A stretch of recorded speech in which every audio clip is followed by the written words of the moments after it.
జనసేన నేత కిరణ్ రాయకి సంబంధించి ఒక మహిళ చేసినటువంటి ఫిర్యాదులు కావచ్చు, లేదంటే గత 2 రోజులుగా ఎక్కడో జైపూర్కి సంబంధించి అక్కడ పోలీసులు అంతా ఫాస్ట్గా వచ్చి ఇక్కడ నుంచి ఆమెని తీసుకెళ్ళి అక్కడ కోర్టులో ప్రవేశపెట్టడం కావచ్చు, ఇవన్నీ చూస్తున్నప్పుడు పొలిటికల్ వెండంటా లేకుండా ఇంత ఈజీ సీక్వెన్స్ జరుగుతుందా అనేది.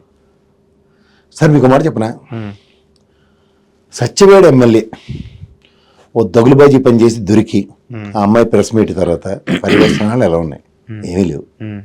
తర్వాత ఇవాళ జనసేన పరంగా ఈ పర్యవసానం ఏమీ లేవు. నెక్స్ట్ మూడోది ఏముంటుంది? అక్కడ మన అన్నమయ్య జిల్లాలో ఒక యాసిడ్ దాడి తెలుగుదేశం ఆడికి ఏమీ లేదు. అలా ఈ చైన్ సైకిల్లో ఒకసారి తెలుగుదేశం, ఒకసారి జనసేన, ఒకసారి మళ్ళీ తెలుగుదేశం, మళ్ళీ జనసేనకి ఇంకో ఆపర్చునిటీ వాళ్ళే క్రియేట్ చేసేస్తున్నారు. ఈ పర్యవసానాలు ఏమవుతుంది? ఇవేంటి కాంపిటీషన్ బ్యాటిల్స్ లా ఉన్నాయి. మొదటే మొక్కే వంగంది మోనే వంగున సామెత ఉంటుంది. మొక్కలనే తుంచి అవతల ఇసిరినప్పుడు కాండక్ట్ సర్టిఫికేట్లు ఎవరికి మట్టుగా ఇచ్చేస్తున్నప్పుడు ఎవరేం చేయగలుగుతారు? గతంలో ఇలాంటి ఇష్యూస్ వచ్చినప్పుడు చాలా పెద్ద ఎత్తున మీడియా కావచ్చు, మిగతా అంశాలు కావచ్చు, చాలా పెద్ద ఎత్తున మాట్లాడుతూ వచ్చారు కదా. వైసీపీకి సంబంధించి కావచ్చు, ఇంకో పార్టీ ఏదైనా ఇలాంటి ఉపేక్షించేది కాదు. ఏ రాజకీయ పార్టీ అయినా ఖచ్చితంగా ఖండించాలి. కానీ ఇప్పుడున్న పరిస్థితులకు సంబంధించి మహిళల భద్రత గురించి చాలా పెద్ద ఎత్తున మాట్లాడినటువంటి రాజకీయ పార్టీలు ఇలాంటి సమయంలో కూడా సైలెంట్గా ఉండి దానికి సంబంధించి ఎలాంటి యాక్షన్ తీసుకోకపోవడం ఏంటంటే, పార్టీయే సస్పెండ్ చేసి పార్టీయే ఎక్కడ మాట్లాడొద్దని వార్నింగ్ ఇచ్చిన తర్వాత కూడా వీళ్ళు ఎగేసుకుని పొగేసుకుని ఛానల్లో కూర్చోబెట్టి గంటలు చిట్చాటింగ్లు పెడితే ఎవరండి చేయగలరు? మీతో ఏమవుతుందో నాతో అయితే ఏం కాదు, మీతో అంతకన్నా కాదు.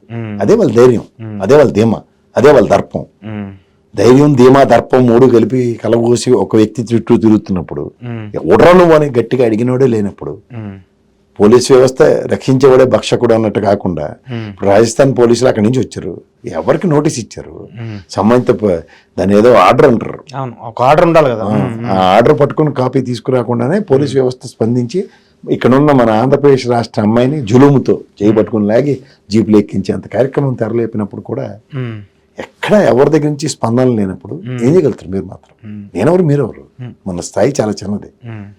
స్థాయిలు చిన్నదే, కానీ ఇలాంటి ఇష్యూస్ రిపీటెడ్గా జరుగుతున్నప్పుడు దాన్ని స్టాప్ చేయాలి. ఏం చేయగలరు?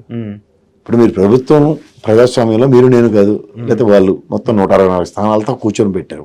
మనం ఇచ్చాం కదా. ప్రజాస్వామ్యం అంటే ప్రజల చేత ప్రజల వలన ప్రజల కొరకు, ప్రజల చేత ప్రజల వలన ప్రజల కొరకు అన్న దగ్గర 5 ఏళ్ళ టైంలో ప్రజలకి మీరేం చేయలేదని నిర్ణయం ఒక్కరోజే ఉంటుంది ప్రజలకి. ఆ నిర్ణయానికి ఎన్ని మార్గాలు ఎత్తుక్కుంటారో వాడికి తెలుసు. అప్పటిదాకా మీరు నేను ఏం చేయలేమన్నది ప్రతి నిమిషం ప్రూవ్ చేస్తున్నారు వాళ్ళు. ఖచ్చితంగా ఇక కంటిన్యూ అవుతూనే ఉంటాయి అంటారు. అవుతాయి, డౌట్ ఏముంది? మీరేం చేయలేరు, అదాల ధైర్యం. మనం ఏం చేయడం ఖచ్చితంగా ఒక ఎవరు ఏం చేయలేరు, ఎవరు ఏం చేయలేరు. గడవని మంచవలసిన జర్నలిస్టులు కూడా ఈ తప్పని ఎవరు చెప్పడు. తప్పుని గట్టిగా మాట్లాడేవాడు పరిధులన్నీ చిన్నవి. వాళ్ళు మళ్ళీ అదే మీడియా వ్యవస్థలతో తిరిగి బుల్డోజ్ చేయగలరు రివర్స్ లో. అంతే. అది జరుగుతున్నప్పుడు ఎవరేం చేయలేరు. ఆవిడ చెప్పింది ఈరోజు ప్రెస్ మీట్ పెట్టి, ఆమె చాలా ఇబ్బందికరంగా చెప్పింది నా గురించి కొన్ని మీడియా ఛానల్స్ ఎలా మాట్లాడుతున్నాయి ఏంటి అనేది కూడా. సో దాన్ని ఖండన చేయడం తప్పితే మనం ఇంకా చూస్తూ ఊరుకోవడం తప్పితే కోట శ్రీనివాసరావు గారు ఖండిస్తున్నామని చెప్పుకోవడమే. ఖండిస్తామని చెప్తారు. థ్యాంక్ యూ ప్రసాద్ గారు.